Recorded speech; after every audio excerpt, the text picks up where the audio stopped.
കോഴിക്കോട്ടെ real estate വ്യാപാരി മാമി തിരോധാന കേസിൽ ക്രൈംബ്രാഞ്ച് അന്വേഷണം തുടങ്ങി. പ്രത്യേകാന്വേഷണ സംഘത്തിന്റെ ആദ്യ യോഗം കോഴിക്കോട്ട് ചേർന്നു. പഴയ അന്വേഷണ സംഘവുമായി കൂടിക്കാഴ്ച നടത്തിയെന്നും കേസ് ഡയറി ഉദ്യോഗസ്ഥർ കൈമാറിയെന്നും അന്വേഷണ ചുമതലയുള്ള റേഞ്ച് IG പി പ്രകാശ് പറഞ്ഞു. SITയുടെ ടീം മീറ്റിംഗ് ഉണ്ടായിരുന്നു. അന്വേഷണം തുടങ്ങിയിട്ടുണ്ട്. ക്രൈംബ്രാഞ്ച് പഴയ സംഘം എന്ത് ചെയ്തിട്ടുണ്ട്, ഇതുവരെ നടത്തിയ അന്വേഷണങ്ങൾ പുരോഗതിയും അവർ എന്താ നടത്തിയിരിക്കുന്നതുള്ള കാര്യങ്ങൾ ഞങ്ങൾ അറിയിക്കണം. സോ അത് ചെയ്യുമായിരിക്കും സ്വാഭാവികമായി. കേസ് ഡയറി ഇന്ന് കൈമാറിയിട്ടുണ്ട്. കേസ് ഡയറി കൈമാറിയിട്ടുണ്ട്. മാമിയുടെ കുടുംബാംഗങ്ങളുടെ മൊഴി ക്രൈംബ്രാഞ്ച് ഉടൻ രേഖപ്പെടുത്തും.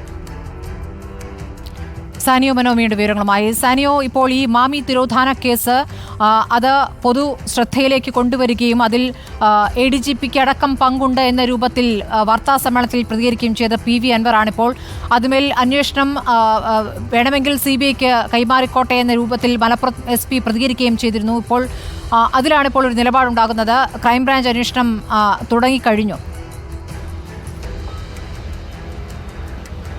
ക്രൈംബ്രാഞ്ച് അന്വേഷണം തുടങ്ങിക്കഴിഞ്ഞു സ്മൃതി. അതായത് മാസങ്ങളോളം മറ്റ് അന്വേഷണങ്ങളൊന്നും കാര്യമായ രീതിയിൽ നടക്കാതെ ഒരു മൗനമായി കിടന്നിരുന്ന ഒരു കേസായിരുന്നു മാമിയുടെ തിരോധാനം എന്ന് പറയുന്നത്.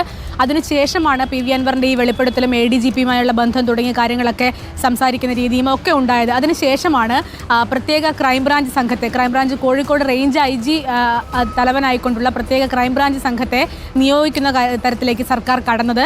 P പ്രകാശ്, അദ്ദേഹത്തിനാണ് അന്വേഷണ ചുമതല. DYSP പ്രേമൻ ആണ് അന്വേഷണ ഉദ്യോഗസ്ഥനായി വരുന്നത്.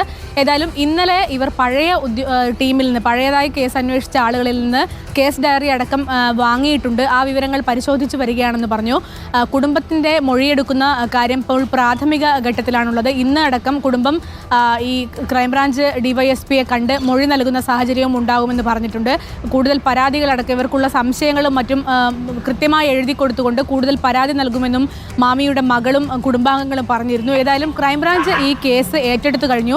അവർ അന്വേഷണം തുടങ്ങിയിട്ടുണ്ടെന്ന് തന്നെയാണ് അറിയിക്കുന്നത്. പക്ഷേ ഇതൊരു പ്രമാദമായ കേസായതിനാൽ തന്നെ കൂടുതൽ വിവരങ്ങൾ പുറത്തു പറയാനാകില്ല എന്നൊക്കെയാണ് IG ഇപ്പോൾ പറയുന്നത്.